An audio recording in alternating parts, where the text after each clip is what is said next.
Irmãos e irmãs, a paz do Senhor a todos. Hoje nós vamos estudar um pouquinho a respeito de um texto que está lá em 2 Coríntios, capítulo 5, versículo 7, que diz que nós vivemos por fé e não por vista. Nós andamos por fé e não por vista, que inclusive é o versículo que está escrito na minha camiseta. Esse texto, ele fala a respeito de nós colocarmos a nossa fé em prática, colocarmos a nossa fé em ação. Lá em Provérbios, capítulo 23, versículo 7, a Bíblia também diz que você é o que você pensa que você é. Não, obviamente, dessa maneira, mas a Bíblia diz ali que o homem, aquilo que o homem pensa a respeito de si mesmo é aquilo que ele se torna. Significa que os nossos pensamentos, eles constroem as nossas emoções. A nossa autoimagem é construída a partir dos nossos pensamentos. Lá em Romanos, capítulo 12, versículo 2, a Bíblia diz que nós não devemos nos conformar com este século, mas nós devemos nos transformar pela renovação da nossa mente para que nós experimentemos qual seja a boa, agradável e perfeita vontade de Deus. Quando Paulo fala não vos conformeis, ele está dizendo assim, não fique com o formato. Não é do sentido de se conformar com uma notícia, se conformar com uma situação. É de não tomar a forma. Não fique no formato desta geração. A geração na qual nós vivemos, por exemplo, é uma geração curiosa, ela é bem diferente da geração de 40 anos atrás. A geração de hoje, ela fala de uma forma diferente, ela tem uma concepção de respeito muito diferente, por exemplo, da concepção que havia há 40 anos atrás. Há 40 anos atrás, as pessoas respeitavam os pais, as autoridades, as lideranças de uma maneira diferente. E o que a Bíblia está falando é que nós não devemos tomar este formato. É claro que eu estou falando dessa geração porque é a geração na qual nós estamos inseridos, a geração presente. Mas no século I, no século II, no século III, as gerações também apresentaram distorções. A Bíblia fala o tempo todo a respeito de distorções em gerações. Fala, por exemplo, de uma geração perversa. E aí o Senhor fala assim, olha, não pegue o formato da geração na qual você está inserido, mas você deve se transformar. Ou seja, nesta geração, mais ou menos todo mundo tem o mesmo formatinho. E você deve se transformar por meio da renovação. O que é renovar? Renovar é ficar novo de novo. Quando a Bíblia fala de ficar novo de novo, a Bíblia fala que o homem, ele nasce novamente, ele tem um segundo nascimento quando ele aceita o Senhor Jesus como Senhor e Salvador de sua vida. E quando ele nasce de novo, ele é uma nova criatura. Você sabe muito bem que uma criança, quando nasce, ela não sabe se comunicar, ela não sabe se alimentar, ela não sabe cuidar de si mesma. E com o passar do tempo, à medida que ela vai crescendo, que um bebê vai crescendo, a criança aprende a falar, aprende a raciocinar, aprende a fazer as coisas. E é uma grande injustiça conosco, mesmo, de nós para nós, né? Nós sermos uma nova criatura e continuarmos a pensar como uma velha criatura. Sermos uma nova criatura e falarmos do jeito que a criatura antiga falava. Sermos uma nova criatura e agirmos como a criatura antiga agia. O nosso Deus diz que quando nós mudamos esse formato do nosso jeito de pensar, nós experimentamos, nós provamos qual é a boa, a agradável e a perfeita vontade de Deus, que é mais ou menos o sonho de consumo, né? Aqui, esse texto, ele está dando uma receita, ele está dando uma fórmula para o sucesso. Como é que você experimenta a boa, a perfeita e agradável vontade de Deus, pensando diferente. Lá em Josué capítulo 1, versículo 8, e a beleza da palavra de Deus é justamente essa. O livro é Josué, não é outro. Não é Levítico, não é Esdras, não é Salmos, não é Apocalipse, é Josué. O que o livro de Josué representa? O livro de Josué representa a entrada do povo na Terra Prometida. A terra foi prometida lá em Gênesis, mas efetivamente o povo pôs o pé dentro da terra prometida em Josué. E antes que a turma colocasse a mão na bênção, Deus dá um conselho aqui no versículo 8 desse primeiro capítulo. Ele diz assim: não pare de falar deste livro da lei. Este livro aqui. Não pare de falar. Não pare de falar sobre isso. Medita nele dia e noite, para que tenhais o cuidado de fazer segundo tudo o que nele está escrito. Então, aí é uma consequência, farás prosperar o teu caminho.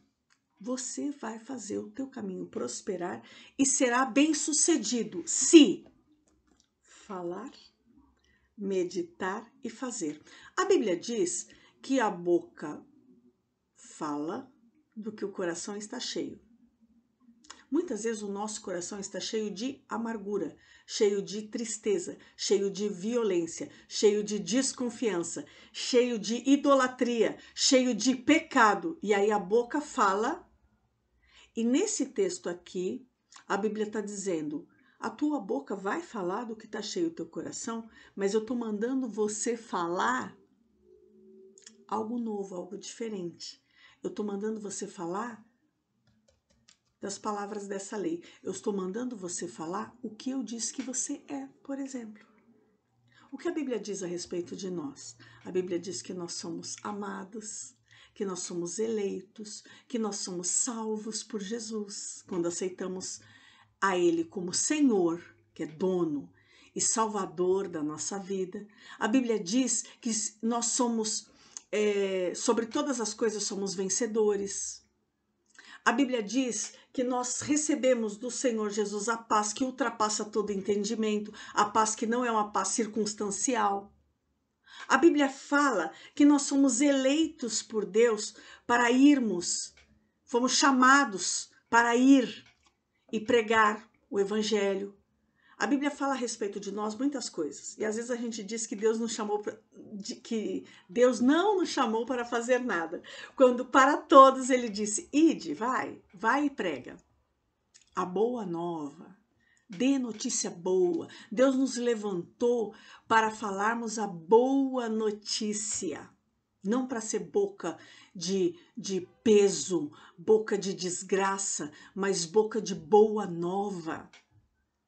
E aí a gente começa a declarar algo que é totalmente contrário ao que Deus falou ao nosso respeito, a respeito da nossa família, a respeito das nossas finanças, das nossas economias, a respeito da tua profissão, a respeito da tua igreja.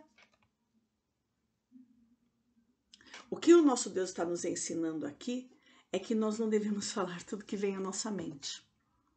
Não é tudo que a gente pensa que a gente sai falando. Afinal de contas, quem foi que colocou esse pensamento na tua cabeça? Existem alguns pensamentos que são formulados e distorcidos por nós mesmos. Existem pensamentos que são formulados e distorcidos pelo inimigo da nossa alma. O nosso Deus quer te ensinar a pensar direito.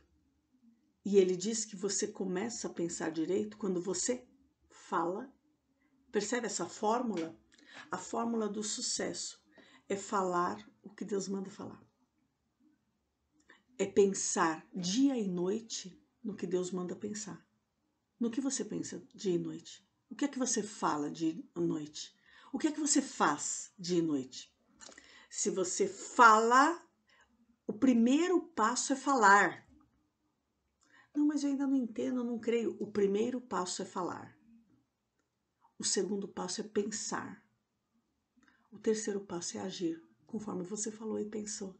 E você falou e pensou, de acordo com a palavra. Esta é a fórmula do sucesso, porque em seguida diz: você vai fazer prosperar o teu caminho e será bem-sucedido.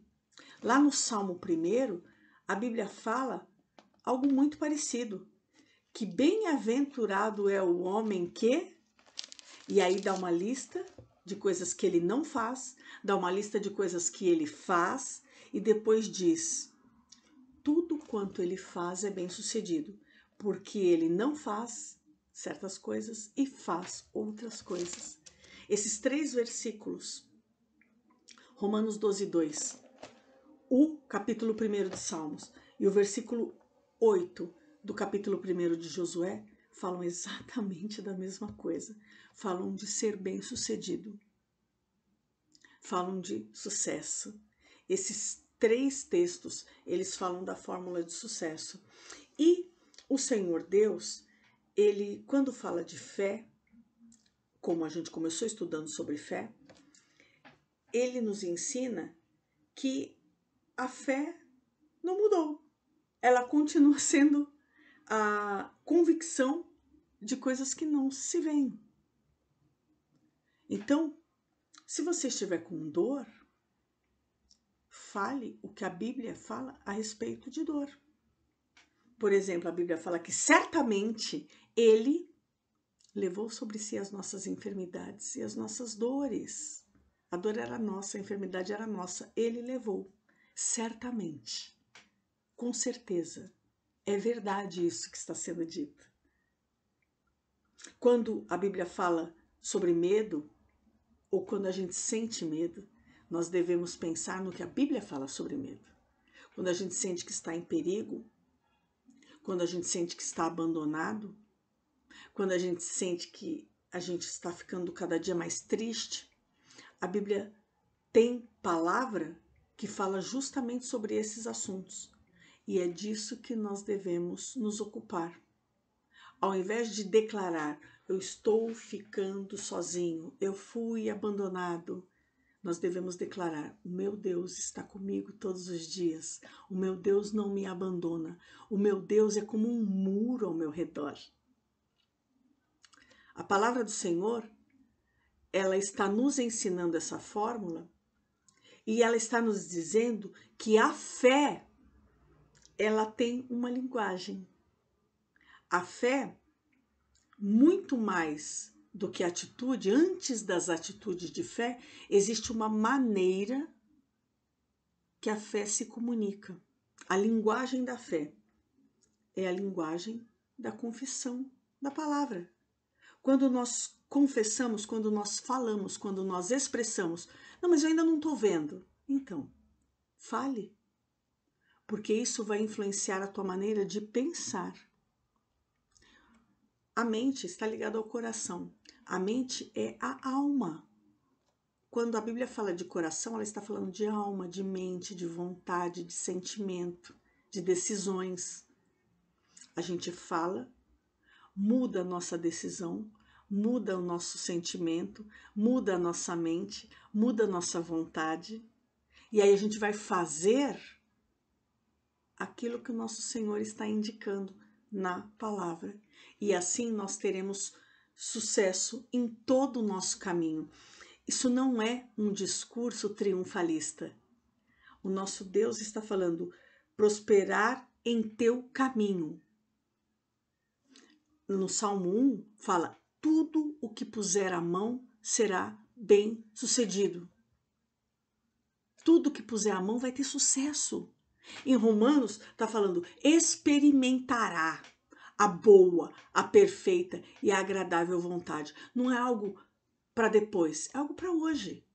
Mas tem uma fórmula e ela tem que ser seguida. E eu te convido a adotar essa prática, a ter a prática da linguagem da fé, a ter a prática da confissão da palavra de Deus. E isso vai alterar a maneira como você pensa, vai corrigir o formato da maneira que você pensa e vai mudar as suas atitudes, de forma que você venha a ser bem-sucedido. Receba essa palavra em nome de Jesus.